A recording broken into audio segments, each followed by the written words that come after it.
నమస్కారం అండి. మీ శ్రీనివాస్ మళ్ళీ మీ ముందుకు వచ్చేసారు. మొదటగా మనము ద్వాదశ జ్యోతిర్లింగ స్తోత్రాన్ని పఠించుకుందాం. దాని తర్వాత మనం దాని గురించి మాట్లాడుకుందాం.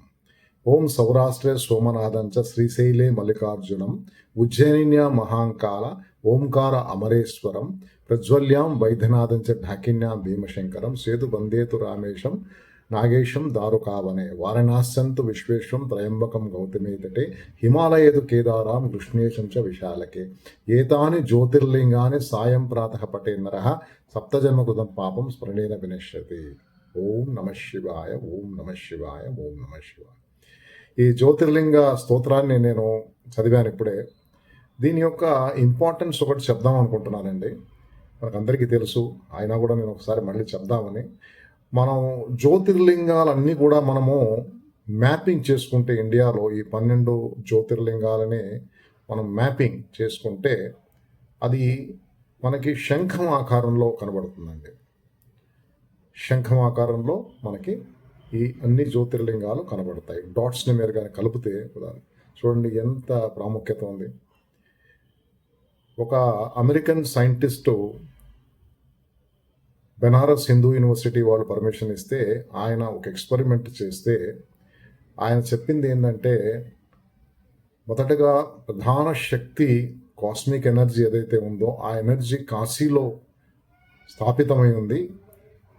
అలాగే ఈ ఎనర్జీ కూడా శక్తి ఈ 12 జ్యోతిర్లింగాలకు కూడా ఎక్కడెక్కడ స్థాపించబడ్డాయో అక్కడక్కడ ఈ యొక్క కాస్మిక్ ఎనర్జీ నిక్షిప్తమై ఉందని ఆయన ఎక్స్పెరిమెంట్స్ ద్వారా కనుక్కున్నాడు.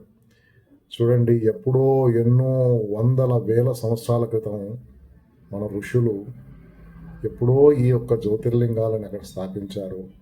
ఆ శక్తి అక్కడే కేంద్రీకృతం చేశారు వారంటే ఎంత గొప్పతనం అండి. ఎంత గొప్ప క్షేత్రాలు ఇవన్నీ కూడా మనకి. మీకు ఇంకో ఆశ్చర్యకరమైన విషయం చెప్పమంటారా? నాకు కొన్ని శైవ క్షేత్రాలు, ప్రాముఖ్యమైన శైవ క్షేత్రాలు అవి సరళ రేఖ మీద ఉన్నాయి. మనం ఉత్తరం నుంచి దక్షిణకి ఫ్రమ్ నార్త్ టు సౌత్ చూస్తే ఇండియాలో అన్నీ ఒక స్ట్రెయిట్ లైన్లో 79 degrees ఈస్ట్ లాంగిట్యూడ్లో స్థాపించబడి ఉన్నాయండి. తెలుసా అండి ఇవన్నీ ఏ క్షేత్రాలు?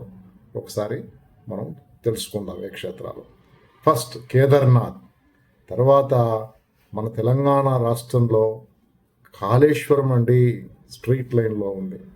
శ్రీకాళహస్తి అండి, తర్వాత అరుణాచలం తిరువన్నామలై అంటాం కదా, అది కూడా ఉందండి. అలాగే చిదంబరం, జంబుకేశ్వర లింగం అది కూడా ఉందండి.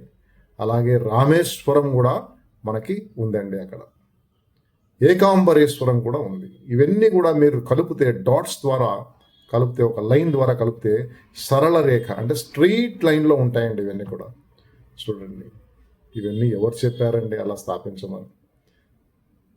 ఎప్పుడో మన యొక్క పూర్వీకులు మహర్షులు ఎన్నో వందల ఏళ్ల క్రితం అలా స్థాపించారు. అక్కడ ఆ శక్తిని అక్కడ కేంద్రీకృతమై ఉన్నది శివశక్తి.